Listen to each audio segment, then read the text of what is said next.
কোথা থেকে এসেছেন? শ্যামবাজার তালাব্রিজ। আপনার নাম? প্রদীপ দাস। আজকের এই মমতা ব্যানার্জির এই জনসভা নিয়ে কি বলবেন? দেখুন, এইটা ঐতিহাসিক জনসভা, এর মধ্যে আনন্দ উৎসবের কিছু নেই। এটা এতগুলো মানুষের জীবন গেছে, যে কোনো মৃত্যুই দুর্ভাগ্যজনক। দিদি সেইটাকে এখনও পর্যন্ত, দিদি এমন ব্যক্তি যে এখনও পর্যন্ত সেই শহীদদের কথা স্মরণ করে গেছে। অনেকে ভুলে গেছে, কিন্তু দিদি মনে রেখেছে। যেরকম শহীদদের কথা মনে রেখেছে, শহীদ পালন করছে, সেরকম গরিবদেরও কথা মনে রেখে কন্যাশ্রী, স্বাস্থ্যসাথী, সবুজ সাথী দিদি করে। দিদি হচ্ছে উন্নয়নের মুখ। দিদির সঙ্গে কারো তুলনা হবে। আমরা সাধারণ পাবলিক চাই দিদি দেহত্যাগ করা পর্যন্ত যাতে গতি না ছাড়ে, তাহলে গরিব মানুষ বেঁচে থাকবে। শুভেন্দু অধিকারী বলছে এটা দিদির প্রোগ্রাম না, এটা নাকি তৃণমূল ছিনিয়ে নিয়েছে। ও চোর, ছিনিয়ে নেয়নি, লোডশেডিং করে চুরি করেছে, কারচুপি করে জিতেছে। ও চোর। এবং শিশিরবাবু তৃণমূলের টাকা খেয়ে ছেলেকে মানুষ করছে, শুভেন্দুকে। সেই শুভেন্দু দিদির এগেন্সটে বলছে পয়সাটা খাচ্ছে কার? পয়সাটা খাচ্ছে তৃণমূল সরকারের। আর ও তো চোর। নারদা সারদা শুভেন্দুর নামে ছিল, হঠাৎ করে বন্ধ হয়ে গেল। সব প্রথম তো নারদা সারদা ওরই নামে ছিল, হঠাৎ করে বন্ধ হয়ে গেল। মানে নারদা সারদা অন্যদের ধরছে, কিন্তু শুভেন্দুকে ধরছে না কেন? ওই ওর পিছনে ওই মানে অমিত শাহ ছিলেন নাকি 50,000 80 কোটি, এই বিজেপি আন না। বিজেপির কোন ভুড়ি ভুড়ি পাড়ায় পাড়ায় বাচ্চা চুরি, এই বিজেপি আন না। এখন তো বিজেপির অন্দরে শুভেন্দুকে নিয়ে বিভিন্ন মন্তব্য হবে হবে হবে এখন শুভেন্দু আরও বড় পদ চাইছে, যাতে আরও বড় ধরো। এমনি তো দেশ থেকেই বেঁচে দিচ্ছে, শুভেন্দু আরও বড় ঘোটালা করতে চাইছে চুরি করার। ওকে আরও বড় পদ দাও। এখানে 4টে 5টা পদ ছিল, চারিদিকে ঘোটালা করে যাবো, ওখানে গিয়ে একটা পদও পোষাচ্ছে না, ওদের চেয়ারে ঘুম ধরে গেছে, এখন আরও পদ চাইছে। এই হচ্ছে ঘটনা। শুভেন্দু বারবার দেখা গেছে অভিষেক ব্যানার্জিকে বিভিন্ন রকম আক্রমণ করতে।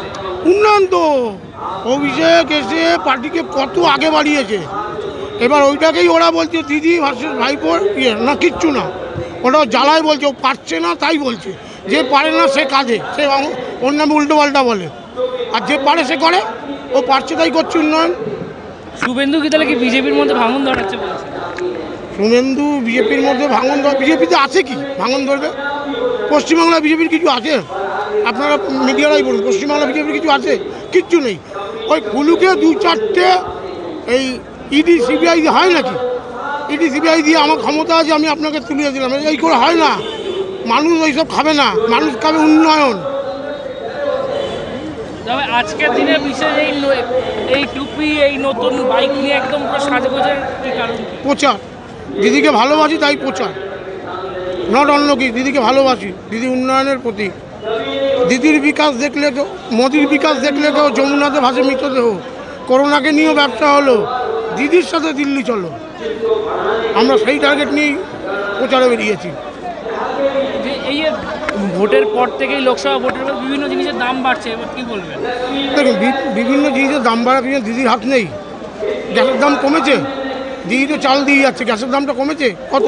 900 টাকা হয়েছে। 300 টাকায় গ্যাস খেতে আজ থেকে 4 বছর আগে 300 টাকায় গ্যাস পেয়েছেন, তার মধ্যে ভর্তি কী পেয়েছেন? সেটা পেয়েছেন? পাননি। তো দিদি উন্নয়নমুখ, দিদি আশা করি দিদি এরকমভাবে থাকলে আরও অনেক কিছু দাম ফেলবে।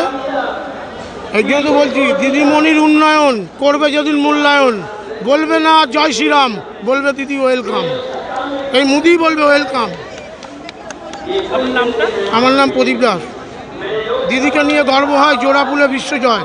আশীর্বাদ লোকের পাবে, এই মাঠেতেই খেলা হবে। তোমার নেতা প্লেনে ঘরে, দিদি হাওয়াই চটি পরে, হাওয়াই চটি কাঁপিয়ে দেবে, এই মাঠেতেই খেলা হবে। গ্রামগঞ্জ, এই গ্রামের রক্তশিরা, গ্রামগঞ্জের হাজার হীরা উঠলো জেগে বাসি যাবে। 26-এতেও খেলা হবে। 26-এর রেজাল্টে তাহলে কী হবে বলতে? One side. এইটাতে তার সেমিফাইনাল হলো। 26-এ পুরো ধুয়ে মুছে সাফ। যেরকম ছিল আগে লুকিয়ে লুকিয়ে ওই ভিডিও চালাতো, সিপিএমের আমলে বিজেপিরা লুকিয়ে লুকিয়ে ভিডিও চালাতো। রাম মন্দিরে যত হিন্দুদেরকে অ্যাট্রাকশন করো, রাম মন্দির, বাবরি মসজিদের ব্যাপারগুলো দেখে অ্যাট্রাকশন করো, এগুলো আর মানুষ খাবে না। এখন আমরা বলি ঈদের দিনে পাশাপাশি দুর্গা পুজোয় আমরা আসি, সম্প্রীতিটা অটুট হবে, দেখবে সেদিন খেলা হবে। রাম মন্দিরের ওখানেও তো হেরে গেছে। হারবে তো, এসব খাবে না তো। আমার কথাই তো সেই আপনি বলছেন, গরিবরা খাবে না, বুঝলেন? পুরোহিত ভাতায় জয়নিতায়, ইমাম ভাতায় করিম ভাই, ফুরফুরা থেকে কচুয়াধাম দিদিমণি ওয়েলকাম। দিদি আবার আসছে 26-এ। Thank you.